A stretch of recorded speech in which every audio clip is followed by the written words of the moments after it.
1970-luvun alkupuolella oli Länsi-Suomessa vireillä 2 erillistä sellutehashanketta. Toisen takana on niin sanottu Sataselluryhmä, jonka muodostivat Rooselev, Kyrö, Nokia ja sen lakkiusyhtiöt, ja toisen takana taas oli Metsäliittoryhmä. Varsinainen läpimurto Kaskisten sellutehtaan rakentamisasiassa tapahtui marraskuussa 1973, jolloin päätettiin perustaa Oy Metsä Botnia AB. Tämän yhtiön perustamisen yhteydessä yhdistivät voimansa yksityinen suomalainen metsäteollisuus ja metsänomistajien oma järjestö Metsäliitto. Uuden yhtiön osakkaaksi tulivat Oy Metsä Pohjanmaa, Skogs Botnia AB, jolla oli 51% osakekannasta, sekä Oy Nokia AB ja GAC Lakkius Oy, joilla kummallakin oli 24,5% osakkeista. Varsinainen rakentamispäätös tehtiin helmikuussa 1974. Tätä ennen oli kuitenkin tehty jo merkittäviä poliittisia ratkaisuja, jotka liittyvät tehtaan rakentamiseen ja rakentamislupaan. Noihin aikoinaan oli olemassa Suomen Pankin ja Suomen Metsäteollisuuden keskusliiton välinen niin sanottu investointilupamenettelyohjelma, jolla pyrittiin rajoittamaan uusien tehtaiden rakentaminen puun saatavuuden rajoihin. Mutta Metsä Botnia päätöksellä se oli poliittinen ratkaisu. Käveltiin sekä Suomen Metsäteollisuuden keskusliiton että myöskin Suomen Pankin yli. Eduskunta omalta osaltaan teki päätökset, joilla tähän hankkeeseen myönnettiin valtion takaukset 250 miljoonaan markkaan nouseville lainoille, ja hankkeessa saatiin myös korkotukea runsaat 50 miljoonaa markkaa. Rahoittamiseen otettiin suuri ulkomainen luotto, $67 miljoonaa. Se oli suurin yksityisen yhtiön Suomeen koskaan siihen asti ottama luotto. Muu rahoitus koostui kotimaista toimitusluotosta sekä valtion investointirahastosta saadusta 200 miljoonan markan luotosta sekä tietysti omistajien osakepääomasijoituksista. Allekirjoittanut palkattiin tehtaan toimitusjohtajaksi tammikuussa 1974 ja ensimmäiset henkilöt tulivat yhtiön palvelukseen toukokuussa, jolloin myöskin yhtiön konttori perustettiin Oy Nokia AB:n tiloihin Kutomotielle Pitäjänmäkeen. Ensimmäiset konetilaukset tehtiin kesäkuussa, kun soodakattila ja sähkösuodattimet tilattiin. Soodakattilan toimittaja oli Alstom osakeyhtiö, ja silloista korkeasuunnannetta kuvaa mainiosti se, että kun tämä tilaus tuli julkiseksi, niin Veitsiluodon Vuorineuvos Pelkonen soitti minulle ja sanoi, että olen ottanut hänen kattilansa. Hänellähän tuon kattilan piti kuulua. Silloin rakennettiin samaan aikaan Veitsiluodon sulfaattehdasta ja Kymi-yhtiö rakensi Kuusaniemen uutta sellutehdasta. Laitetoimittajilla oli korkea suhdanne vaihe ja he saivat kaikki laitteensa hyvän hintaan kaupaksi.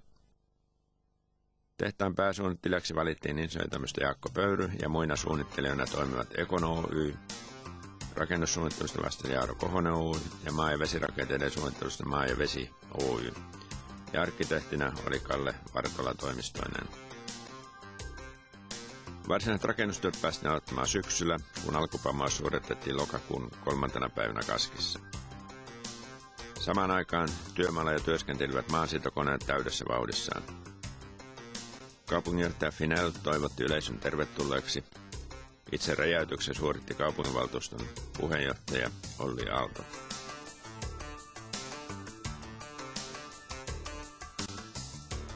Tästä sitten lähtivät työt käyntiin. Marraskuussa saatiin Metsä Botnian ensimmäinen konttori Kaskissa avattua, työmaakonttori, ja paikalle nousi myös rakentajien parakkeja.